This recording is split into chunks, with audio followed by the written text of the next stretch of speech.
Hello student, good evening. क्या हाल चाल? तो बच्चों, इससे पहले हमने फर्स्ट लेक्चर में एसिड और उसकी डेफिनेशन और टाइप्स ऑफ एसिड पढ़े थे, और आज हम डिस्कस करेंगे फिजिकल प्रॉपर्टीज ऑफ एसिड कि एसिड के फिजिकल प्रॉपर्टीज़ क्या होती है। अब देखो, यहाँ पे एसिड की कुछ फिजिकल प्रॉपर्टीज़ दी है, हम उनका डिस्कस करेंगे। जैसे फर्स्ट प्रॉपर्टीज है कि एसिड क्या होते हैं, स्वाद में खट्टे होते हैं। सबको पता है कि अम्ल जो होते हैं स्वाद में खट्टे होते हैं। दूसरा, यह नीले लिटमस पत्र को लाल कर देते हैं। तीसरा क्या है कि अम्ल जलीय विलयन में हाइड्रोजन आयन देते हैं, H+ आयन देते हैं। चौथा क्या है, एसिड शब्द जो है लैटिन भाषा से लिया गया है जिसका अर्थ है खट्टा।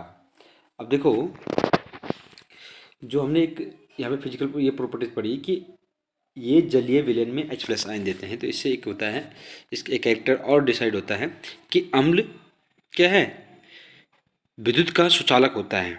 इस टाइप से क्वेश्चन आता है कि अम्ल विद्युत का सुचालक होता है। क्यों? क्योंकि अम्ल का जो जलीय विलयन है वो विद्युत का सुचालक होता है। ठीक है, क्योंकि यहाँ जलीय विलयन में H+ आयन देते हैं, और जब कहीं भी अगर आयन्स मिलते हैं समझो क्या है, विद्युत का सुचालक होते हैं। ठीक है, तो ये क्वेश्चन कई बार आता है कि अम्ल जलीय विलयन में अम्ल विद्युत का सुचालक होता है। क्यों? क्यों? क्योंकि अम्ल क्या है, जलीय विलयन में हाइड्रोजन आयन देता है। इसके बाद हम डिस्कस करेंगे कि chemical properties of acid, acid की केमिकल प्रॉपर्टीज। ठीक है, तो एसिड की केमिकल प्रॉपर्टीज, कुछ इंपॉर्टेंट केमिकल प्रॉपर्टीज क्या है, इस यहाँ दिए है कि अम्ल की अभिक्रियाएं। देखो, अम्ल की यहाँ अभिक्रियाएं दे रखी है।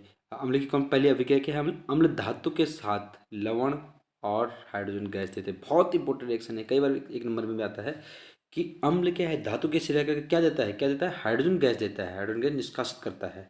ठीक है, दूसरा क्या है, अम्ल क्या है, धात्विक ऑक्साइड के साथ, तो अम्ल क्या है, धातुक ऑक्साइड के साथ लवण और जल देता है, धातु ऑक्साइड के साथ लवण और जल देता है। अम्ल धातु कार्बोनेट के साथ लवण, जल और CO2 गैस देता है। ठीक है, अम्ल धातु बाइकार्बोनेट के साथ भी लवण, जल और CO2 गैस देता है। अम्ल क्षार के साथ या क्षारक के साथ क्या देता है, लवण और जल देता है, उदासीन कंपाउंड देता है। ठीक है,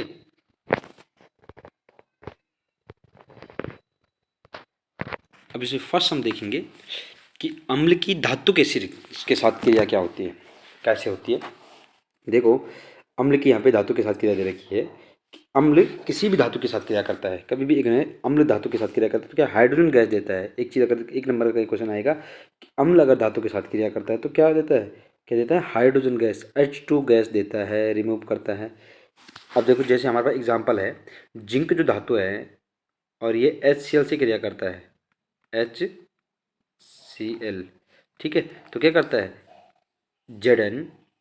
ZnCl2 प्लस H2। देखो, हाइड्रोजन गैस रिमूव कर रहा है। ठीक है, तो क्या है, हमने क्या देखा था, हमें अम्ल क्या है, धातु के साथ क्रिया करके क्या करता है, हाइड्रोजन गैस देता है। उसी प्रकार दूसरे जिंक की सल्फ्यूरिक अम्ल के साथ क्रिया, ZnSO4 plus H2 gas remove कर रहा है।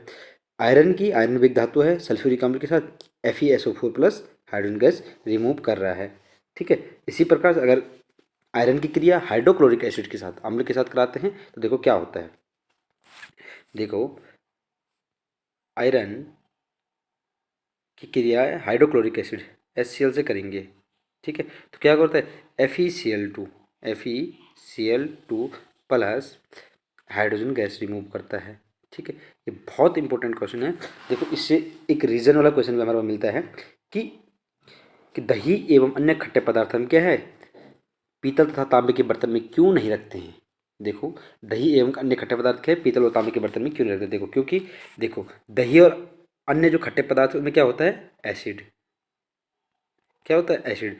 और पीतल और तांबा क्या है, मेटल, धातु है। ठीक है, धातु है। अब देखो, जब दही और अन्य खट्टे पदार्थ हम क्या है, किसी धातु के बर्तन में रखेंगे, पीतल और तांबे के बर्तन में नहीं रखते, तो क्या होता है, रखेंगे तो क्या करता है, ये लवण बनाएगा, सॉल्ट बनाएगा और हाइड्रोजन गैस देगा। तो ठीक है, वो जो हाइड्रोजन गैस के हैं यहाँ विषाक्त होती है, जो कभी लवण भी विषाक्त हो सकता है और हाइड्रोजन गैस जो यहाँ पे विषाक्त विषैली होती है। ठीक है, जिससे इसलिए हम क्या है दही एवं अन्य खट्टे पदार्थ धातु, पीतल तथा तांबे के बर्तन में नहीं रखते हैं। क्यों? क्योंकि ये क्या है मेटल अम्ल के दही एवं अन्य खट्टे पदार्थ में एसिड होता है, वो मेटल से क्रिया करके क्या है सॉल्ट और हाइड्रोजन गैस बनाते हैं, जो कि क्या होता है विषाक्त होता है। इसलिए हम क्या है दही एवं अन्य खट्टे पदार्थ धातु के बर्तन में नहीं रखते हैं। नेक्स्ट हमारा एग्जाम्पल है अम्ल की धातु कार्बोनेट और धातु बाइकार्बोनेट से क्रिया। देखो अम्ल की धातु कार्बोनेट और धातु बाइकार्बोनेट से क्रिया होती है तो क्या होता है, देखो अम्ल यहाँ पे हाइड्रोक्लोरिक एसिड है, ये जो हमारे पास हाइड्रोक्लोरिक एसिड है, हाइड्रोक्लोरिक एसिड है, और सोडियम कार्बोनेट से क्रिया करता है तो देखो लवण और जल बनाता है और कार्बन डाइऑक्साइड गैस मुक्त होती है। ठीक है, उसी प्रकार अम्ल की धातु बाइकार्बोनेट NaCO हाइड्रोक्लोरिक एसिड है और सोडियम बाइकार्बोनेट है, उसके साथ भी क्रिया करेगा तो क्या है लवण और कार्बन डाइऑक्साइड गैस बनाता है। ठीक है, ये हमारे पास रिएक्शन क्या है कि अम्ल की क्या है धातु कार्बोनेट से क्रिया करते हैं या धातु बाइकार्बोनेट से करते हैं तो लवण जल और कार्बन डाइऑक्साइड गैस मुक्त करता है। इसलिए हम नेक्स्ट हमारे पास है अम्ल की धात्विक ऑक्साइड से क्रिया। अब अम्ल देखो धात्विक ऑक्साइड से क्रिया, अम्ल किसी भी धातु ऑक्साइड से क्रिया करेगा तो क्या है लवण और जल बनाता है। क्या बनाता है लवण और जल। जैसे यहाँ पे CuO क्या है कॉपर ऑक्साइड, कॉपर ऑक्साइड क्या है एक धातु है, और HCl क्या है अम्ल है। अब देखो HCl की क्रिया CuO से कॉपर ऑक्साइड से करें तो क्या है ये लवण CuCl2 कॉपर क्लोराइड और जल बनाया है इसने।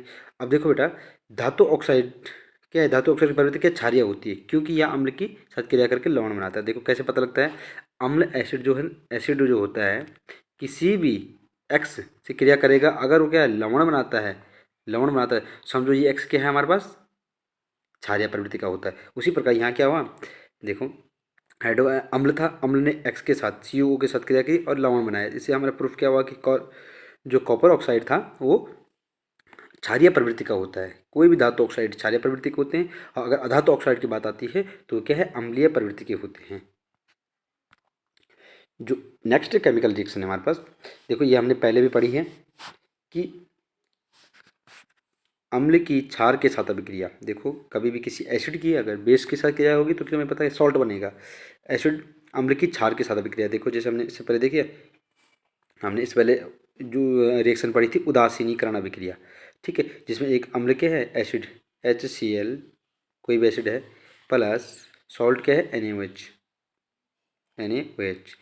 अब देखो यहाँ पे HCl क्या है एसिड है और NaOH क्या है बेस है।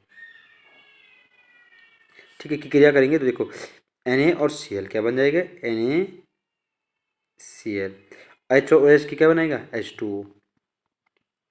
तो क्या है अगर कोई भी अम्ल किसी भी क्षार के साथ क्रिया करता है तो लवण और जल बनाता है। ठीक है, NaCl क्या है लवण है। और जब कभी भी इस प्रकार की अभिक्रिया कहते हैं उदासीनीकरण अभिक्रिया, जब कोई अम्ल किसी क्षार के साथ क्रिया करता है और उदासीन यौगिक लवण बनाता है उदासीन यौगिक बनाता है उसे क्या कहते हैं उदासीनीकरण अभिक्रिया। इसी में हमारे पास उदासीनीकरण अभिक्रिया के अन्य एग्जाम्पल हैं। देखो सल्फ्यूरिक एसिड और कैल्शियम हाइड्रोक्साइड।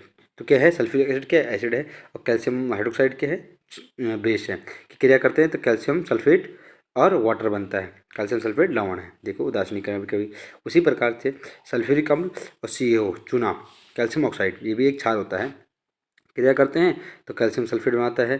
ठीक है, ये भी क्या है एक लवण है और वाटर बनाता है। इस प्रकार से हमें यह होता है कि क्या है कोई भी अम्ल किसी क्षार से क्रिया करता है तो क्या है उदासीन पदार्थ लवण बनाता है। ठीक है, जिसे उदासीनीकरण अभिक्रिया भी कहते हैं।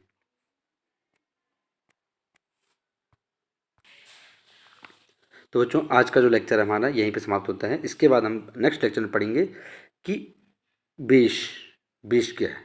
ठीक है, तो देखते रहिए और बने रहिए सर लगातार।